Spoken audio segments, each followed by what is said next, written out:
ಇಸ್ಲಾಮಾಬಾದ್ನಿಂದ ಲಾಹೋರ್ನತ್ತ ಅಭಿನಂದನ್ ಅವರು ಬರ್ತಾ ಇದ್ದಾರೆ. ಪಾಕ್ ಅಧಿಕಾರಿಗಳ ಜೊತೆ ಲಾಹೋರ್ನತ್ತ ಪ್ರಯಾಣವನ್ನ ಬೆಳೆಸಿದ್ದಾರೆ. ಕೆಲವೇ ಕ್ಷಣದಲ್ಲಿ ಲಾಹೋರ್ಗೆ ಅಭಿನಂದನ್ ಅವರು ಆಗಮಿಸಲಿದ್ದಾರೆ.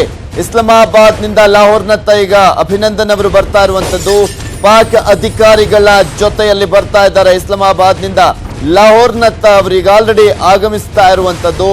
ಲಾಹೋರ್ನಲ್ಲಿ ಭಾರತೀಯ ಅಧಿಕಾರಿಗಳನ್ನ ಮೀಟ್ ಮಾಡಲಾಗುತ್ತೆ, ನಂತರ ದಾಖಲೆಗಳನ್ನ ಸಲ್ಲಿಸಬೇಕಾಗುತ್ತೆ. ಇಸ್ಲಾಮಾಬಾದ್ನಿಂದ ಲಾಹೋರ್ನತ್ತ ಈಗ ಆಲ್ರೆಡಿ ಅಭಿನಂದನ್ ಅವರು ಹೊರಟಿ ಬರ್ತಾ ಇದ್ದಾರೆ. ಇನ್ನೇನು ಕೆಲವೇ ಕ್ಷಣಗಳಲ್ಲಿ ಲಾಹೋರ್ಗೆ ಅಭಿನಂದನ್ ಅವರು ಆಗಮಿಸಲಿದ್ದಾರೆ.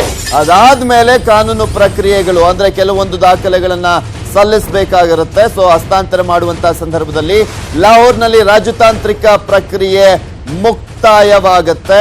ರಾಜತಾಂತ್ರಿಕ ಪ್ರಕ್ರಿಯೆ ಬಳಿಕ ವಾಘಾ ಗಡಿಗೆ ಪ್ರಯಾಣವನ್ನ ಬೆಳೆಸಲಾಗುತ್ತೆ. ಲಾಹೋರ್ 24 ಕಿಲೋಮೀಟರ್ ದೂರದಲ್ಲಿದೆ ವಾಘಾ ಬಾರ್ಡರ್ನಿಂದ.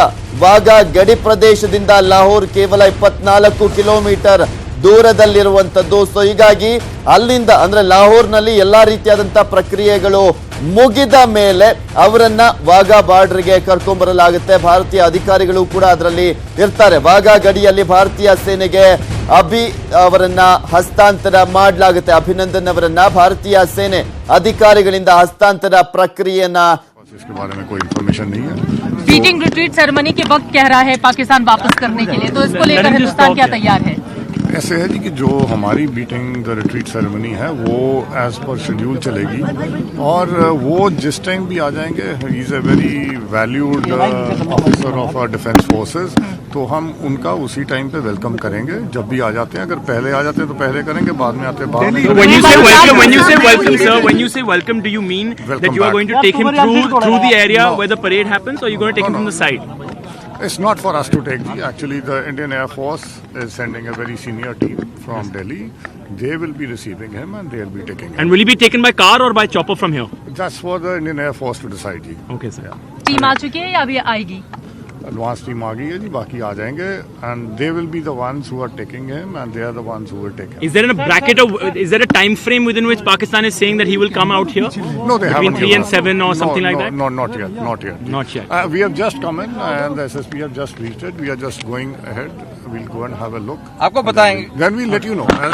यहाँ पर यानी कि कुल मिलाकर पंजाब ಇದೆಲ್ಲದ್ರ ಬಗ್ಗೆ ಸಂಪೂರ್ಣವಾದಂತ ಮಾಹಿತಿಯನ್ನು ನೀಡ್ತಾರೆ ನಮ್ಮ ಪ್ರತಿನಿಧಿ ಧರಣೇಶ್. ಧರಣೇಶ್, ಈಗ ಅಂದ್ರೆ ಇನ್ನು 2 ಗಂಟೆಗೆ ಬರ್ತಾರಂತೆ ಅಭಿನಂದನ್ ಅವರು ವಾಘಾ ಗಡಿ ಬಾರ್ಡರ್ ಹತ್ರ. ಸೊ ಆ ಒಂದು ಪ್ರಕ್ರಿಯೆ ಯಾವ ರೀತಿಯಾಗಿರುತ್ತೆ ಮತ್ತೆ ಇಲ್ಲಿಂದ ಎಲ್ಲಿ ಕರ್ಕೊಂಡು ಹೋಗ್ತಾರೆ ಅದ್ರ ಬಗ್ಗೆ ಏನ್ ಮಾಹಿತಿ ಲಭ್ಯವಾಗ್ತಾ ಇದೆ? ಪೃಥ್ವಿರಾಜ್, ಈಗ ಇಸ್ಲಾಮಾಬಾದ್ನಿಂದ ಲಾಹೋರ್ ಕಡೆಗೆ ಅಭಿನಂದನ್ ವರ್ಧಮಾನ್ ಮತ್ತು ಪಾಕಿಸ್ತಾನದ ಸೇನಾ ಅಧಿಕಾರಿಗಳು ಬರ್ತಾ ಇದ್ದಾರೆ. ಈಗ ಲಾಹೋರ್ಗೆ ಬಂದಂತಹ ಸೇನಾ ಅಧಿಕಾರಿಗಳು ಅಲ್ಲಿ ಭಾರತದ ರಾಯಭಾರಿ ಕಚೇರಿ ಅಧಿಕಾರಿಗಳಿಗಾಗ್ಲೇ ಅಲ್ಲಿ ಇದ್ದಾರೆ, ಮತ್ತೆ ಅಲ್ಲಿ ಪಾಕಿಸ್ತಾನದ ರಾಯಭಾರಿ ಕಚೇರಿ ಅಧಿಕಾರಿಗಳು ಕೂಡ ಇದ್ದಾರೆ. ಅವರು ಈ ದಾಖಲೆಗಳನ್ನ ಹಸ್ತಾಂತರಿಸುವ ಪ್ರಕ್ರಿಯೆಗೆ ಚಾಲನೆ ಕೊಡ್ತಾರೆ. ಒಂದ್ಸಲ ಇವರು ಅಭಿನಂದನ್ ವರ್ಧಮಾನ್ ಅಲ್ಲಿಗೆ ಬಂದ ಮೇಲೆ ದಾಖಲೆಗಳ ವರ್ಗಾವಣೆ ಆಗುತ್ತೆ. ಯಾಕಂದ್ರೆ ಕೆಲವೊಂದು ದಾಖಲೆಗಳನ್ನ ಭಾರತ ಪಾಕಿಸ್ತಾನಕ್ಕೆ ಕೊಡ್ಬೇಕಾಗತ್ತೆ, ಪಾಕಿಸ್ತಾನ ಭಾರತಕ್ಕೆ ಕೊಡ್ಬೇಕಾಗತ್ತೆ. ಮತ್ತೆ ಈಗ ಅಲ್ಲಿ ಅವ್ರಿಗೆ ಈಗಾಗ್ಲೇ ಮಾಡಿರುವಂತಹ ಅಭಿನಂದನ್ ವರ್ಧಮಾನ್ ಅವರಿಗೆ ಮಾಡಿರುವಂತಹ ಮೆಡಿಕಲ್ ಫಿಟ್ನೆಸ್ ಸರ್ಟಿಫಿಕೇಟ್ ಅನ್ನ, ಯಾಕಂದ್ರೆ ಅವರು ಮೊದ್ಲು ಯಾವ ಸ್ಥಿತಿಯಲ್ಲಿ ಇದ್ರು ಅನ್ನೋದನ್ನ ಭಾರತ ಕೂಡ ಅವ್ರಿಗೆ ಕೊಡ್ಬೇಕಾಗತ್ತೆ. ಈಗ ಯಾವ ಸ್ಥಿತಿಯಲ್ಲಿ ಇದಾರೆ ಅನ್ನುವಂತ ಮೆಡಿಕಲ್ ಫಿಟ್ನೆಸ್ ಸರ್ಟಿಫಿಕೇಟ್ ಅನ್ನ ಪಾಕಿಸ್ತಾನ ಕೂಡ ಭಾರತಕ್ಕೆ ಕೊಡ್ಬೇಕಾಗತ್ತೆ. ಸೊ ಈ ರೀತಿಯ ದಾಖಲೆಗಳ ಹಸ್ತಾಂತರಗಳು ಮೊದಲ ಪ್ರಕ್ರಿಯೆ ಭಾಗವಾಗಿರ್ತವೆ, ಅವುಗಳು ಆಗ್ತವೆ. ಲಾಹೋರ್ನಲ್ಲಿ ಈ ಎಲ್ಲ ಪ್ರಕ್ರಿಯೆಗಳು ಮುಗಿದ ಬಳಿಕ ಲಾಹೋರ್ನಿಂದ ಅಭಿನಂದನ್ ವರ್ಧಮಾನ್ ಅವರನ್ನ ವಾಘಾ ಬಾರ್ಡರ್ಗೆ ಕರೆತರಲಾಗುತ್ತೆ. ಲಾಹೋರ್ನಿಂದ ವಾಘಾ ಬಾರ್ಡರ್ಗೆ 24 ಕಿಲೋಮೀಟರ್ ಅಂತರ ಇದೆ.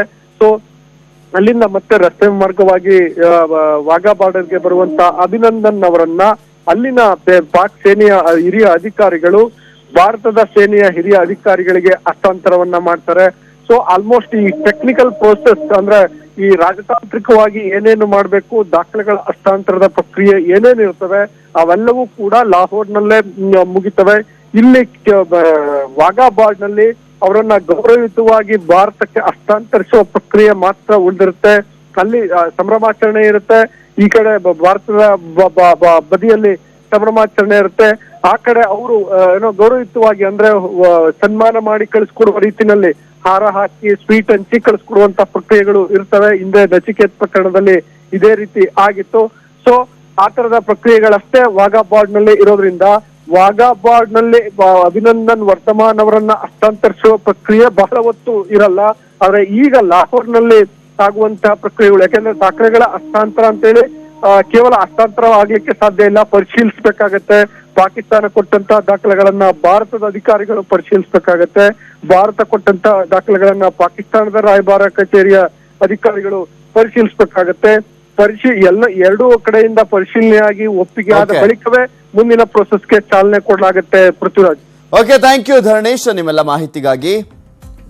ವಾಘಾ ಗಡಿಯಲ್ಲಿ ನ್ಯೂಸ್ 18 ಇದೆ. ಗಡಿಯಿಂದ ಕ್ಷಣ ಕ್ಷಣದ ಮಾಹಿತಿಯನ್ನ ನಿಮ್ಮ ಮುಂದೆ ಇಡ್ತಾ ಇದ್ದೀವಿ. ನ್ಯೂಸ್ 18 ಪ್ರತಿನಿಧಿಯಿಂದ ಸಂಪೂರ್ಣವಾದಂತ ಮಾಹಿತಿಯನ್ನ ನೀಡಲಾಗ್ತಾ ಇದೆ.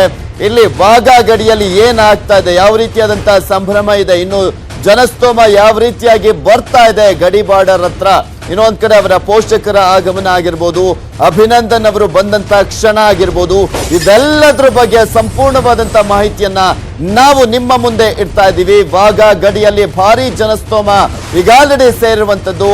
ಅಭಿನಂದನ್ ಅವರ ಸ್ವಾಗತಕ್ಕೆ ಸೇರ್ತಾ ಇದ್ದಾರೆ ಸಾಗರೋಪಾದಿಯಲ್ಲಿ ಜನ. ವೀರ ಪುತ್ರನ ಸ್ವಾಗತಕ್ಕೆ ಎಲ್ಲಾ ರೀತಿಯಾದಂತಹ ಸಿದ್ಧತೆಯನ್ನ ಕೂಡ ಮಾಡಿಕೊಳ್ಳಲಾಗಿದೆ. ವಾಘಾ ಗಡಿ ಬಾರ್ಡರ್ ಅಲ್ಲಿ ಸಂಪೂರ್ಣವಾಗಿ ಒಂದ್ ಕಡೆ ಭದ್ರತೆ, ಇನ್ನು ಒಂದ್ ಕಡೆ ಭಾರತೀಯರೆಲ್ಲರೂ ಕೂಡ ಸೇರಿದ್ದಾರೆ. ಸಂಭ್ರಮ ಕೂಡ ಮುಗಿಲು ಮುಟ್ಟಿದೆ. ವಾಘಾ ಬಾರ್ಡರ್ ಅಂದ್ರೆ ಅಲ್ಲಿಗೆ ಹೋಗಿದ್ದಂಥವರಿಗೆ ಗೊತ್ತಿರುತ್ತೆ ಯಾವ ರೀತಿಯಾದಂತಹ ಒಂದು ಸಿಚುಯೇಷನ್ ಅಲ್ಲಿ ಇರುತ್ತೆ ಅಂತ. ಇವತ್ತು ಅದು ಅಲ್ಲದೆ ಅಭಿನಂದನ್ ಅವರು ಬೇರೆ ಬರ್ತಾ ಇರುವಂತಹ ಹಿನ್ನೆಲೆಯಲ್ಲಿ ಸಂಪೂರ್ಣವಾಗಿ ಸಂಭ್ರಮ ಮನೆ ಮಾಡಿದೆ.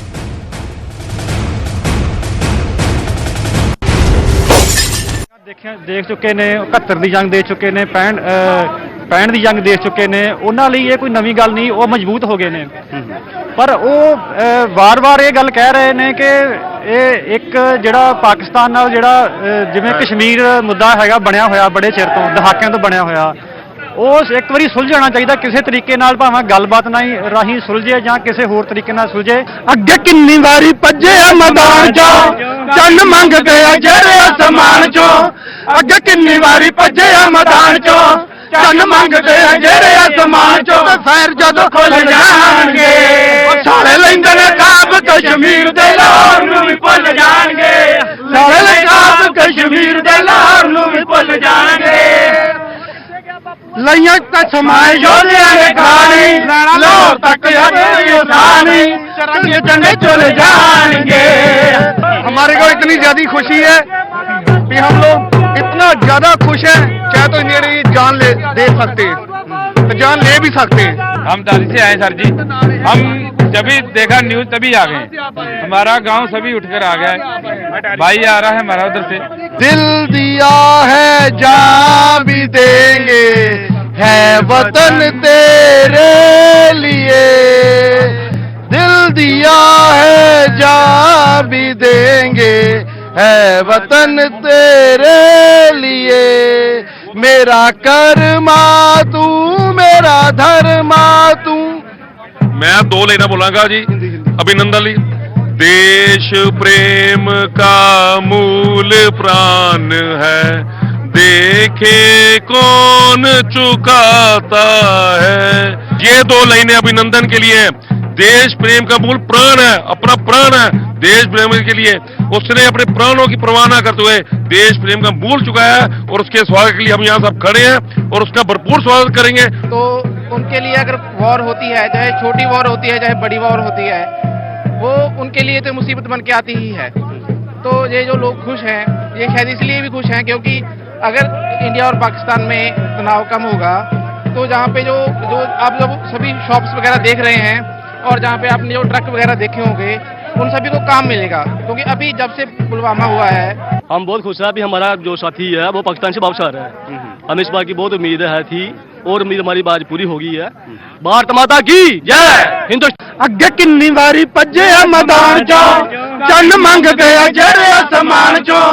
अगे किन्नी वारी भज्जे मैदान चो, चंद मंग गया जेरे आसमान चो। ते फिर जदों खुल जाणगे सारे लैंदे ने काब कश्मीर दे